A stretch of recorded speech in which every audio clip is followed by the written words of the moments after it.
तो नमस्कार दोस्तों, आप सबका स्वागत है एक बार फिर से मेरे YouTube चैनल में। आशा करता हूं कि आप सब बहुत बढ़िया होंगे। तो इस वीडियो में हम पर्टिकुलरली डिस्कस करने वाले हैं क्या क्या डॉक्यूमेंट्स आपको चाहिए for Taiwan sticker visa and Taiwan का जो वीज़ा ऑन अराइवल प्रोसेस है वो कैसा है। तो सबसे पहले हम लोग डिस्कस करने वाले हैं ताइवान स्टिकर वीज़ा के लिए क्या क्या डॉक्यूमेंट्स चाहिए। तो ये मैंने एक लिस्ट बना दिया है एंड इसको मैं एक एक करके पढ़ के आपको बताऊंगा और मेरे को क्या क्या डॉक्यूमेंट देना पड़ा एंड कोई भी रेफरेंस होगा जो मैं आपको प्रोवाइड कर सकता हूँ वो मैं आपको ज़रूर प्रोवाइड करूँगा। तो चलिए चलते हैं, शुरू करते हैं। सबसे पहला जो डॉक्यूमेंट है वो है वीज़ा एप्लीकेशन फॉर्म। इसको फिल करने के लिए आपको सिंपली गूगल में जाकर ताइवान वीज़ा अप्लाई सर्च करना है। उसके बाद आपके स्क्रीन में ये वाला पेज आ जाएगा। देन आपको सबसे फर्स्ट वाला link visa web app .boca.gov.tw पर क्लिक करना है। देन आपके स्क्रीन में ऑनलाइन वीज़ा एप्लीकेशन फॉर्म का पेज खुल जाएगा। यहाँ आपको ये वाला चेक बॉक्स टिक करना है and then confirm and continue करना है। इसके बाद आपके स्क्रीन में 3 ऑप्शंस आ जाएंगे जिसमें से आपको जनरल वीज़ा एप्लीकेशन पे क्लिक करना है। उसके बाद फटाफट आपको चेक बॉक्स पे क्लिक करना है एंड देन आपका नेशनैलिटी, कितने दिन के लिए आप रुकोगे, ताइवान विजिट करने का पर्पज़ क्या है, ये सब सिलेक्ट करना है and then verification code type करके सेंड वाले ऑप्शन पे क्लिक करना है। इसके बाद वीज़ा एप्लीकेशन फॉर्म का फर्स्ट पेज आ जाएगा जिसमें आपको अपने पासपोर्ट के हिसाब से आपका surname, given name, date, place and country of birth, gender and marital status fill करना है। Other name and Chinese name को आप ब्लैंक छोड़ सकते हैं। देन पेज 2 में भी आपको सेम अपने पासपोर्ट के हिसाब से पासपोर्ट टाइप, नंबर, आपका पासपोर्ट कब इशू हुआ था एंड उसका एक्सपायरी डेट, कहाँ पर आपका पासपोर्ट बना था, नेशनैलिटी एंड लास्ट में अगर आपके पास पहले कोई दूसरे कंट्री का पासपोर्ट था तो आपको येस सिलेक्ट करना होगा, अदरवाइज नन सिलेक्ट करके आपको पेज 3 पर क्लिक करना होगा। पेज 3 में आपको अपने होम कंट्री का एड्रेस, टेलीफोन नंबर, ताइवान में जिस होटल में आप रुकोगे उसका नेम एंड एड्रेस एंड वहाँ का टेलीफोन नंबर, देन आपका ईमेल आईडी देकर पेज 4 पर क्लिक करना है। पेज 4 में आपको मेंशन करना है आप पहले कभी ताइवान गए हो या नहीं। यस अगर आप गए हो, नो अगर आप पहली बार जा रहे हो। देन कौन से डेट पर ताइवान में पहुंचेंगे एंड कौन से डेट पर ताइवान से रिटर्न करेंगे, ये डिटेल देना होगा आपको।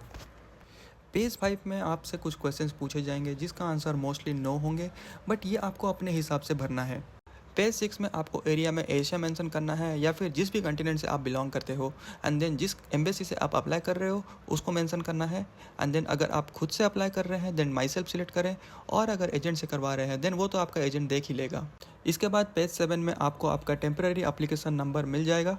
यहाँ सबमिट करने के बाद आपका ऑनलाइन एप्लीकेशन कंप्लीट हो जाएगा एंड इसके बाद आप इसमें कोई भी एडिट नहीं कर पाओगे। एंड लास्ट में आई एग्री सिलेक्ट करके प्रिंट पीडीएफ पर क्लिक करना है एंड दैट्स इट। तो अगर आपके पास न्यू पासपोर्ट है तो आपको न्यू के साथ ओल्ड पासपोर्ट भी साथ में ही भेजना होगा, दोनों को आपको भेजना पड़ेगा। इसके साथ साथ आपको ये भी ध्यान पे रखना होगा कि आपका पासपोर्ट का जो वैलिडिटी है वो 6 मंथ्स, एटलीस्ट 6 मंथ्स होना चाहिए। इसके बाद आपको प्रोवाइड करना होगा 2 कलर्ड पासपोर्ट साइज फोटोग्राफ्स। तो इसका जो डायमेंशंस होगा वो रहेगा 4.5 सेंटीमीटर इंटू 3.5 सेंटीमीटर एंड आपको ये भी ध्यान में रखना होगा कि ये जो फोटो है ये आपका रिसेंट होना चाहिए, मतलब 6 मंथ्स के अंदर ही अंदर आपका ये फोटो यूज होना। तो इसके बाद जो आपका डॉक्यूमेंट है वो है कवरिंग लेटर। ना कवरिंग लेटर बहुत इंपॉर्टेंट है। ऐसे आपको बहुत सारे सैंपल कवरिंग लेटर मिल जाएंगे इंटरनेट पे। तो इसमें होता क्या है, आपको मेंशन करना पड़ता है कि आप किस पर्पस के लिए जा रहे हो। Like let's say if you are travelling for tourism purpose तो आपको मेंशन करना होगा कि आप टूरिज्म पर्पस के लिए जा रहे हो इस डेट से लेकर इस डेट तक। इसके अलावा मैं आपको पर्सनली आप अगर मेरे को रीच आउट करते हो तो मैं आपको मेरा जो सैम्पल कवरिंग लेटर जो मैंने यूज़ किया था वो भी मैं आपको प्रोवाइड कर दूंगा। तो उससे आपको आइडिया मिल जाएगा कि आपको आपका कवरिंग लेटर कैसे बनाना है। इसके साथ साथ आपको ये भी ध्यान में रखना होगा कि जितने भी मेंबर्स आप मिलके जा रहे हो, अगर आप सोलो जा रहे हो तो आपको एक कवरिंग लेटर चाहिए होगा, बट लेट्स से कि आप फैमिली के साथ जा रहे हो तो ईच इंडिविजुअल मेंबर्स के लिए अलग अलग कवरिंग लेटर लिखना होगा। तो नेक्स्ट आता है आपका ट्रैवल आइटिनरी। तो एक पूरा प्लान सबमिट करना पड़ता है कि आप कैसे ताइवान को कवर करने वाले हो या फिर 3-4 दिन में अगर आप कहाँ कहाँ घूमने वाले हो ये आपको प्रोवाइड करना पड़ता है। तो मेन जो रीज़न होता है इसको प्रोवाइड करने का वो ये जानना है कि आपको इनफ इंफॉर्मेशन है कि नहीं, कैसे घूमना है। तो इसका भी सैंपल आपको इंटरनेट पे बहुत सारे मिल जाएंगे and at the same time अगर आपको जो मैंने सैंपल जो यूज़ किया था वीज़ा प्रोसेस के लिए वो भी मैं आपको प्रोवाइड कर दूंगा अगर आप मुझे रीच आउट करते हो तो इससे आपको इनफ आइडिया मिल जाएगा कि कैसे एक ट्रैवल आइटिनरी बनाना है। नेक्स्ट जो डॉक्यूमेंट है वो है कंफर्म होटल बुकिंग ना। अब तक तो सबको पता चल चुका है कि कंफर्म होटल बुकिंग कैसे करना है। अगर आप पेमेंट इनिशियली कर लेते हो that is okay, well and good. इसके अलावा अगर आपको डमी होटल बुकिंग करना है वो तो सबको पता ही है कि कैसे booking.com या फिर अगोडा या फिर trip.com में जाके डमी होटल बुकिंग करना है। तो इसके बाद जो नेक्स्ट डॉक्यूमेंट है वो है आपका बैंक स्टेटमेंट। बैंक स्टेटमेंट आपका लास्ट 6 मंथ्स का होना चाहिए एंड आपको ये ध्यान में रखना होगा कि आपके बैंक में मिनिमम 2 लाख रुपीज़ होना चाहिए। तो ये कभी कभी वैरी करता है फ्रॉम एजेंट टू एजेंट। कभी कोई एजेंट 1 लाख रुपए बोलता है, कभी 1.5 लाख रुपए बोलता है। मेरा जो एजेंट था वो पर्सनली मेरे को बोला कि 2.5 लाख रुपीज़ होना चाहिए। तो on an average I think कि 2 lakh is sufficient, but still on A safer side जब मैं अपने पर्सनल एक्सपीरियंस से बोल रहा हूँ 2.5 लाख आपका अकाउंट में होना चाहिए।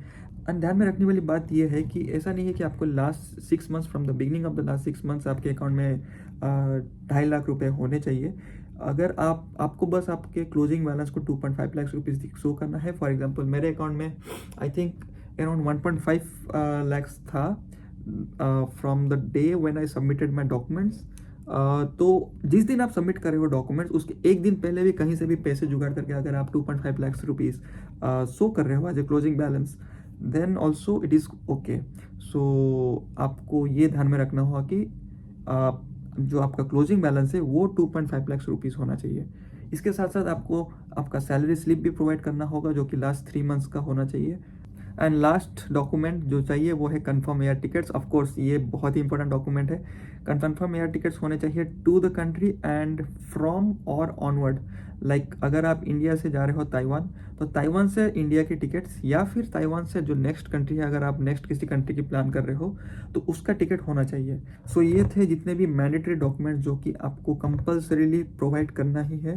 तो इसमें आता है आपका वीज़ा एप्लीकेशन फॉर्म, आपके 2 कलर फोटोग्राफ्स, आपके passport old and new both with sufficient validity, आपका ट्रैवल आइटिनरी, आपका होटल बुकिंग, आपके air tickets, bank statement, salary slip and covering letter.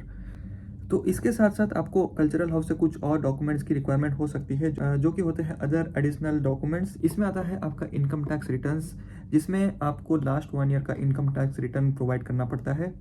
अगर आपके पास IT रिटर्न नहीं है तो आप फॉर्म 16 भी प्रोवाइड कर सकते हो। फॉर्म 16 प्रोवाइड करने के लिए आपको लास्ट 3 ईयर्स का फॉर्म 16 प्रोवाइड करना होगा।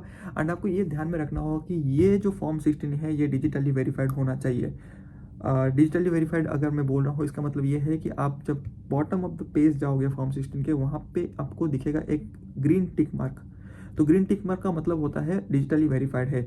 अगर उसके जगह क्वेश्चन मार्क है तो इसका मतलब ये है कि आपका जो फॉर्म 16 है वो डिजिटली वेरीफाइड नहीं है, तो वो एक्सेप्ट नहीं होगा। आपको YouTube में बहुत सारे वीडियोस मिल जाएंगे कि how to digitally verify form 16। तो आप उसको फॉलो करके अपना जो फॉर्म 16 है नॉर्मली वो आप डिजिटली वेरीफाई करके उसका प्रिंट आउट निकाल के आप प्रोवाइड कर सकते हो। तो इसके अलावा जो सबसे क्वेश्चनेबल डॉक्यूमेंट है, बहुत लोग ये पूछते हैं कि क्या हमें NOC की ज़रूरत है। तो NOC की ज़रूरत है। मेरे केस में NOC की ज़रूरत पड़ी थी। कुछ लोग कहते हैं कि NOC की ज़रूरत है नहीं, but case to case differ करता है। But to be honest safer side most of the cases क्या होता है कि आपको NOC प्रोवाइड करना पड़ता है। तो NOC क्या होता है? NOC होता है नो ऑब्जेक्शन सर्टिफिकेट जो कि आपको अपने HR से मिलता है।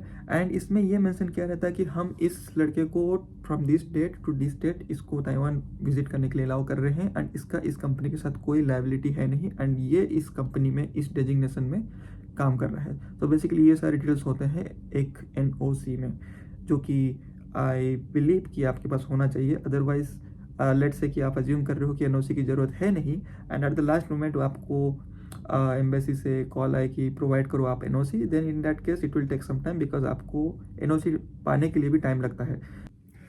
सो ये थे सारे डॉक्यूमेंट्स जो कि आपको चाहिए फॉर स्टिकर वीज़ा एंड इसमें आपको मिलता है 14 डेज़ के लिए entry into Taiwan. Sticker visa के बारे में बात कर लिया है और अब हम बात करेंगे for visa on arrival. Now visa on arrival के लिए आपके पास स्पेसिफिक कंट्रीज़, कुछ स्पेसिफिक लिस्ट ऑफ कंट्रीज़ है। फॉर एग्जांपल जैसे जापान हो गया या फिर ऑस्ट्रेलिया हो गया, ऐसे कुछ स्पेसिफिक कंट्रीज़ हैं। मैं उसका लिस्ट साइड में दे दूंगा। तो उनके एक्सपायर्ड या फिर एक्टिव वीज़ा होने चाहिए जो कि 10 साल से ज़्यादा एक्सपायर ना हुए हो। और अगर आपके पास इन कंट्रीज़ का वीज़ा है एंड अलॉन्ग विथ 3 डॉक्यूमेंट, तो जो पहला डॉक्यूमेंट है वो है ROC ट्रैवल ऑथराइजेशन सर्टिफिकेट। तो ये एक ऐसा डॉक्यूमेंट है, ये एक ऑनलाइन फॉर्म है जो आपको ऑनलाइन भरने के बाद इसका प्रिंट आउट निकाल के आपको सबमिट करना होगा। जो सेकेंड डॉक्यूमेंट है वो है आपका रिटर्न टिकट्स। सो बेसिकली आप एंटर तो कर रहे हो एंड आपको एग्जिट भी करना है एंड वो आपको दिखाना है like going to any country, like आप कैसे एग्जिट कर रहे हो, आपको उसका एयर टिकट दिखाना है। एंड जो थर्ड डॉक्यूमेंट है वो है hotel bookings, confirm hotel bookings. अगर आपके पास ये सारे डॉक्यूमेंट्स हैं तो आप इजीली वीज़ा ऑन अराइवल ले सकते हो ताइवान में। एंड आपको इसमें कोई भी कुछ भी अमाउंट देने की ज़रूरत नहीं है, कम्प्लीटली फ्री ऑफ कॉस्ट है। एंड इसके बाद आप आराम से 14 डेज़ के लिए रह सकते हो ताइवान में। सो ये थे सारे डॉक्यूमेंट्स जो आपको चाहिए for sticker visa and for visa on arrival in Taiwan. So इतना था इस वीडियो में, जो भी इन्फॉर्मेशन चाहिए visa related for sticker visa and visa on arrival. And I hope कि ये वीडियो आपके लिए बहुत इन्फॉर्मेटिव रही हो। तो अगर आपको ये वीडियो बहुत इन्फॉर्मेटिव लगी हो तो आप इसको जितना हो सके उतना शेयर कीजिए अपने दोस्तों के साथ जो जाना चाहते हैं ताइवान, या फिर कुछ इन्फॉर्मेशन कलेक्ट करना चाहते हैं रिगार्डिंग ताइवान स्टिकर वीज़ा। इसी के साथ इस वीडियो को यहीं पर रखते हैं। आपको कुछ भी डाउट हो इस वीडियो के रिगार्डिंग आप कमेंट कीजिए, आप मेरे को इंस्टाग्राम में फॉलो कीजिए, वहाँ पे मैसेज कीजिए and I will always be there to help you guys. तो वीडियो को लास्ट तक देखने के लिए बहुत बहुत शुक्रिया। मिलते हैं नेक्स्ट वीडियो में। Bye bye.